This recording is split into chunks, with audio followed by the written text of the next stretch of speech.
오늘 말씀을 김동학 시인의 신앙시의 첫 구절로 시작하고자 합니다.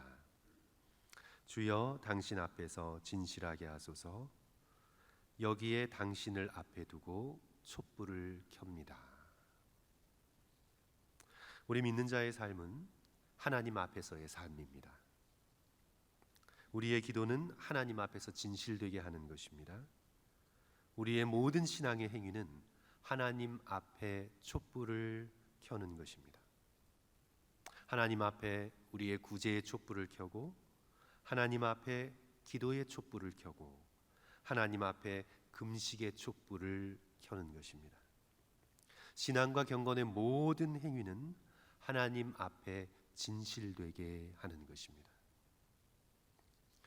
그러나 우리가 함께 쭉 살펴보고 있는 이 마태복음 6장의 외식하는 자는 하나님 앞이 아닌 사람 앞에서 촛불을 켜려 했습니다. 구제할 때에도 사람에게 영광을 받으려 회당과 거리에서 구제하기를 좋아했습니다. 기도할 때에도 사람의 눈에 띄려 회당과 큰 거리 어귀에 서서 기도하기를 즐겨했습니다. 금식할 때에도 내가 금식하고 있다는 것을 알리고자 사람에게 보이려고 일부러 얼굴을 흉하게 했습니다. 하나님 앞에서 촛불을 켜지 못하고 사람 앞에서 그렇게 했습니다. 그리하여 그들은 사람 앞에서 인정과 칭찬을 구하는 외식하는 삶을 살아가게 됩니다. 이미 사람에게서 상을 받았습니다. 성도 여러분, 허영은 실패해도 비참하고 성공해도 비참합니다. 사람에게 보이려고 안간힘을 쓰는데 아무도 알아주지 않아요. 비참한 거죠. 성공해도 비참합니다. 왜냐하면 하나님께 받을 상이 없기 때문입니다. 그리고 또 좀 깊이 생각해 보면 사람에게서 얻는 칭찬이라는 것 역시 그리 대단한 것이 못 됩니다. 사람에게서 순수한 칭찬을 얻는 경우는 거의 없습니다. 사람에게서 박수를 받았다고 칩시다. 사람에게서 부러움의 대상이 되었다고 칩시다. 사람이 와, 저 사람 대단한 사람이라고 그렇게 말한다고 칩시다. 그러나 그 칭찬은 사실은 순수한 것이 못 됩니다. 겉으로 인정하고 칭찬하는 것 같지만 언제 질투와 시기로 바뀔지 모릅니다. 그리고 칭찬하는 그 순간에도 속으로는 다른 마음을 품고 있을 가능성이 아주 높습니다. 아니면 뒤돌아서서 곧장 비웃음으로 가져갑니다. 아유, 뭐 잘났다고 뽐내려고 저러네. 겉으로는 칭찬을 해주는 것 같지만 뒤로 돌아서면 아닌 경우가 상당히 많습니다. 인간의 박수와 인간의 칭찬과 인간의 인정은 결코 순수하지도 않고 오래가지도 않습니다. 영원하지 않습니다. 언제나 오염되어 있습니다. 그런 사람의 인정과 주목을 얻기 위해 하나님께서 주실 상을 저버리는 것은 정말 어리석은 것입니다. 오늘 본문에서 우리는 외식하는 자의 허영을 보게 됩니다. 자신의 경건함을 드러내어 사람에게 인정받으려 했습니다. 이스라엘 백성은 적어도 최소한 1년에 한 번씩은 의무적으로 금식을 해야 했습니다. 그것은 대속죄일, 이스라엘의 모든 죄를 가지고 대제사장이 1년에 단 한 번 지성소에 들어가는 바로 그날, Day of Atonement, 대속죄일 날 모든 백성들이 금식하며 자신의 죄를 고백하고 이스라엘의 죄를 용서하시는 하나님의 자비를 구하는 시간이었습니다. 이제 바리새인들은 거기에 더하여 더 많이, 더 자주 금식을 했습니다. 일주일을 놓고 보면 2번을 금식했습니다. 누가복음 18장 12절 바리새인의 기도에서 드러나죠. 나는 1회에 2번 금식하고 저 세리는 하지 않는데 나는 1회에 2번 금식합니다. 주님. 이 금식은 경건함의 자랑이었습니다. 그래서 바리새인은 이 금식을 알립니다. 말로가 아니라면 얼굴 표정으로 알립니다.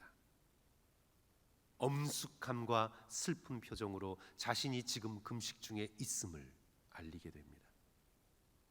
오늘 본문 16절의 말씀이죠. 금식할 때에 너희는 외식하는 자들과 같이 슬픈 기색을 보이지 말라.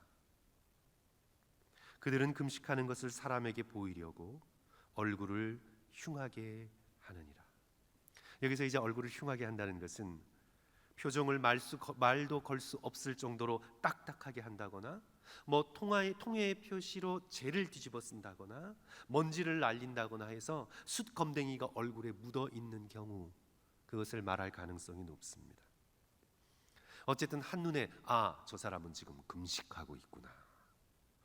참 종교적인 사람이구나.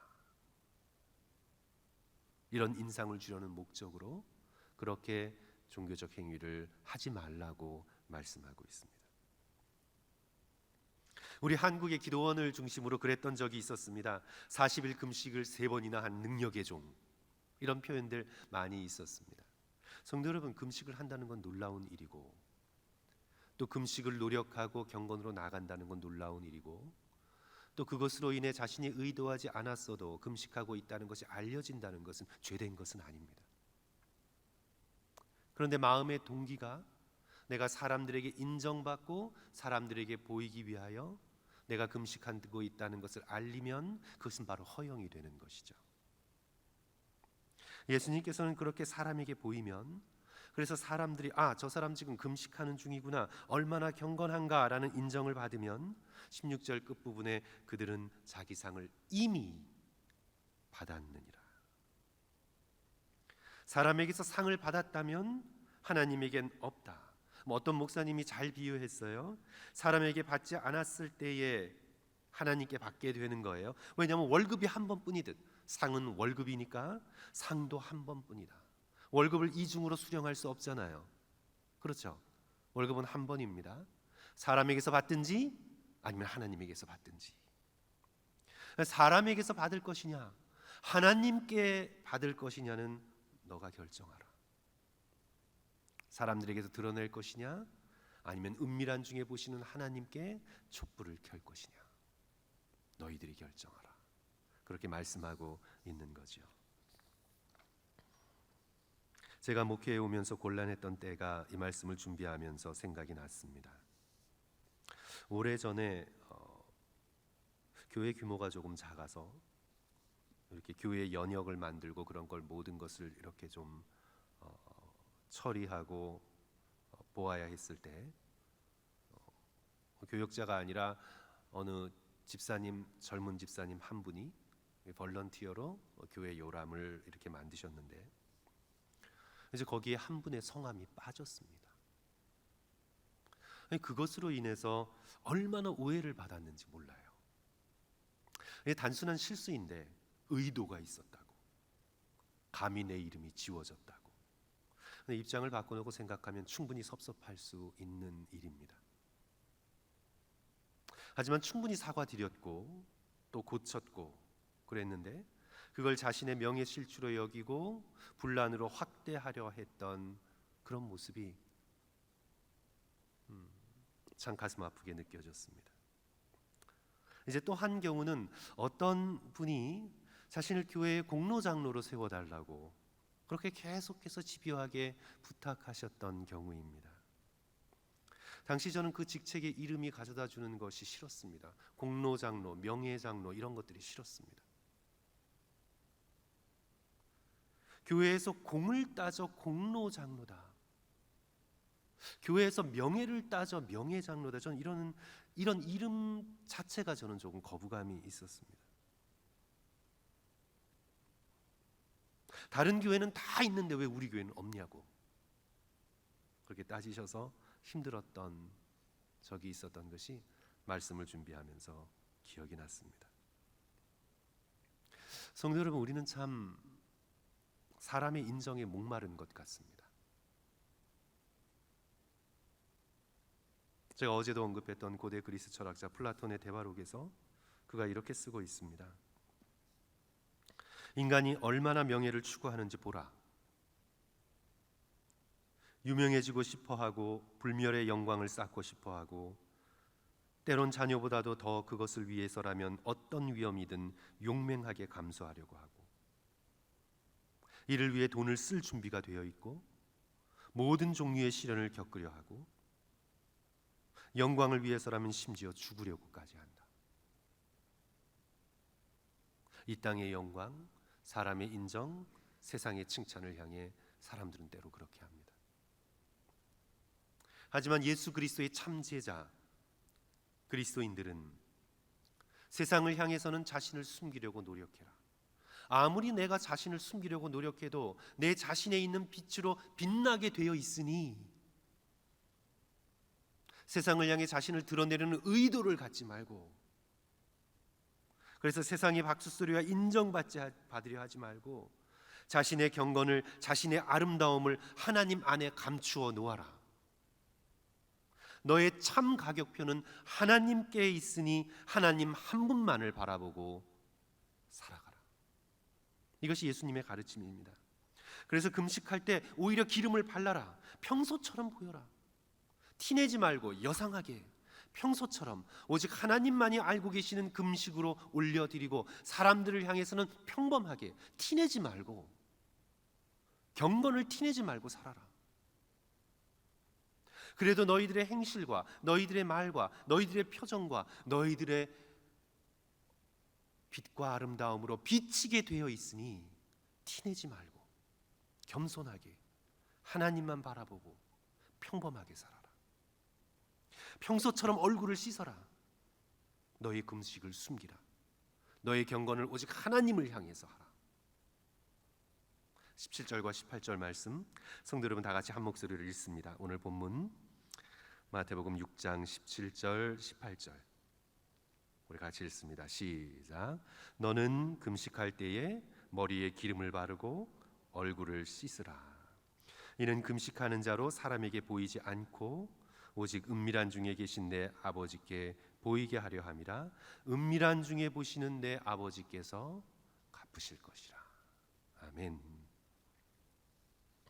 예수님의 말씀은 세상을 향해 우리가 기꺼이 무명자가 되고자 할 때에 하나님 앞에 유명한 자가 된다고 말씀하는 것입니다.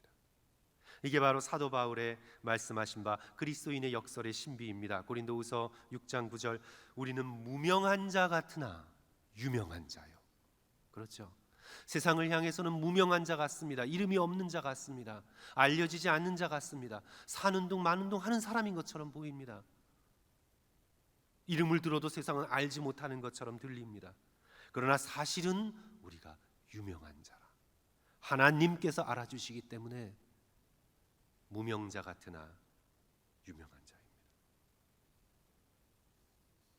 제가 따르고 좋아하는 우리 여류 구약학자인 옐런 데이비스는 이사야 49장 2절 내 입을 날카로운 칼같이 만드시고 나를 그의 손 그늘에 숨기시며 나를 갈고 닦은 화살로 만드사 그의 화살통에 감추시고 라는 이 구절을 해석하면서 이 하나님의 감추심에 주목합니다.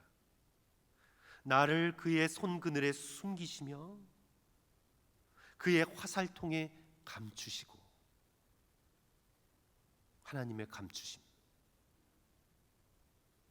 하나님께서 고난받는 종을 감추시고 참 이스라엘을 감추시고 오실 메시아를 숨기시고 감추신다. 그래서 그리스도인의 본질이란 하나님 안에 감추어진 자들이다. 이제 하나님의 정하신 때에 그리스도의 재림의 때에 온 세상을 심판하실 때에 하나님께서 감추셨던 귀한 보화를 드러내심 같이 이제 드러내실 텐데 그때까지 우리는 그리스도 안에 하나님 안에 감추인 자들이다. 그렇게 주장하면서 하나님의 진심이라는 책에서 다음과 같이 적고 있습니다.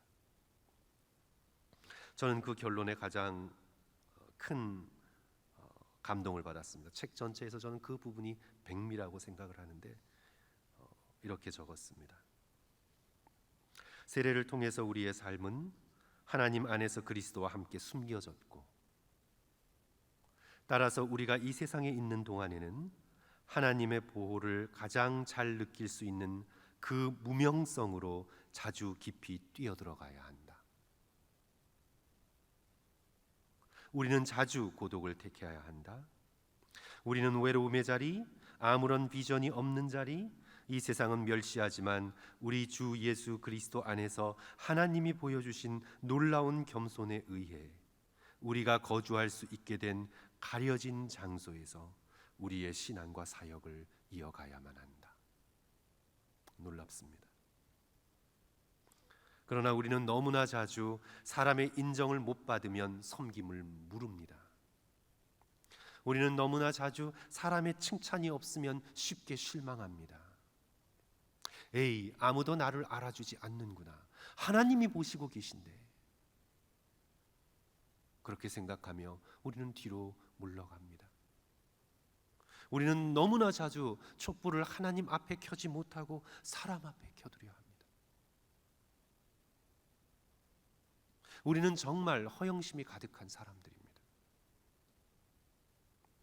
그래요, 우리는 모두 하나님 앞으로 간절히 나가 주여 우리의 허영심을 버리도록 도와주시옵소서.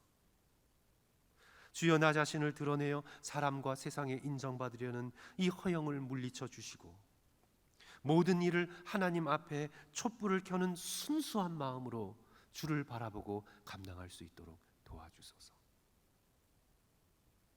저와 여러분은 다시 한번 허영을 물리치며 주님 앞에 촛불을 켜는 마음으로 기도하고 간구해야 될 참 그리스도의 제자임을 기억하시는 그런 축복이 있기를 주님의 이름으로 간절히 축원합니다.